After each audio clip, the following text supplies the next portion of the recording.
வேதத்திலே நாம் வாசிக்கிறோம், ஒரு குருடாய் இருக்கிற கண் தெரியாத ஒரு மனுஷன் என்ன செய்தான் தெரியுமா?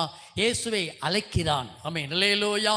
வாசிங்க, மார்க்கு சுவிசேஷம் என்று நினைக்கிறேன். அங்கே ஸ்தோத்திரம், ஒரு மனுஷன் என்ன செய்தான்னா, ஆண்டவராகிய இயேசு கிறிஸ்து அந்த வழியாய் நடந்து போகிறான்னு சொல்லி அவன் கேள்விப்பட்டு அவன் என்ன செய்றான்னா, இயேசுவே தாவீதின் குமாரனே எனக்கு இறங்குன்னு சொல்லி அவன் உரைத்த சத்தமிட்டு அவன் கூப்பிட்டான். மார்க்கு 10ஆம் அதிகாரம் அதிலே ஸ்தோத்திரம் 46ஆம் வசனத்தை வாசிப்போமாக.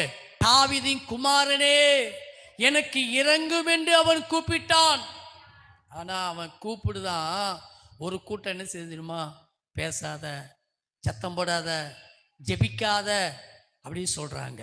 ஆமென், அல்லேலூயா. ஒரு அல்லேலூயா சொல்லுங்க, சத்தமா அல்லேலூயா சொல்லுங்க. நம்ம ஜெபிக்கணும்னு நினைச்சோம்னா நமக்கு எதிர்ப்பு வரும். ஆமென், அல்லேலூயா. அப்படிலாம் ஏன் ஜெபிக்கணும்? அப்படிலாம் ஜெபிச்சாதான் ஆண்டவர் ஆசீர்வதிப்பாரா? அப்படிலாம் இல்லை. ஸ்தோத்திரம், அல்லேலூயா. நம்ம நல்லா ஜெபிக்கணும், அழுது ஜெபிக்கணும், உருண்டு ஜெபிக்கணும், நடந்து ஜெபிக்கணும், கண்ணீரோடு ஜெபிக்கணும். வேதத்தில் நிறைய ஜெபம் இருக்குது, அப்படி தானே? ஸ்தோத்திரம், பெருமூச்சு விட்டு ஜெபிக்கணும். நம்ம அப்படியா ஜெபிக்கிற பிள்ளைகளாய் காணப்பட வேண்டும். சில ஊழியக்காரரை நான் பார்த்துருக்கிறேன். அவங்க எப்படி தெரியுமா? என்னைக்குமே தூங்குறது கிடையாது. அல்லேலூயா. தூங்குறது கிடையாதுன்னு சொன்னால், கட்டிலையோ நல்ல படுக்கையிலோ பாயை விரித்து தல்வாணி வச்சு நிம்மதியாக படுக்கிறது கிடையாது. அவங்க என்ன செய்யறது தெரியுமா?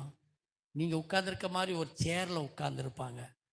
நல்ல எவ்வளோ நேரம் முழங்கால் போட்டு ஜெபம் பண்ண முடியுமோ அவ்வளோ நேரம் முழங்கால் போட்டு ஜெபம் பண்ணிட்டு அது பிறகு என்ன செய்வாங்கன்னா, கொஞ்சம் கண்ணை அசருதுன்னு வைங்களேன், சேர்லையே உட்காந்து தூங்குவாங்க. ஆமென், அல்லேலூயா. அப்போ அந்த சேரில் உட்காந்து எவ்வளோ நேரம் தூங்க முடியும்? நீங்கள் யோசித்து பாருங்க பார்ப்போம். நல்லா அசந்து தூங்குனா ஒரு மணி நேரம் தூங்க முடியும், அல்லது ஒரு அரை மணி நேரம் தூங்க முடியும். அப்புறம் அப்படியே நம்ம தூங்கி என்ன செய்வோம்னா, நமக்கு கழுத்தோ உடம்போ ஏதோ வலிச்சு அப்படி டக்குன்னு என்ன செஞ்சிருவோம், நம்ம முழிச்சிருவோம். அந்த முழிச்ச உடனே அவங்க என்ன செய்வாங்க தெரியுமா? மறுபடியும் ஜெபம் பண்ணுவாங்க.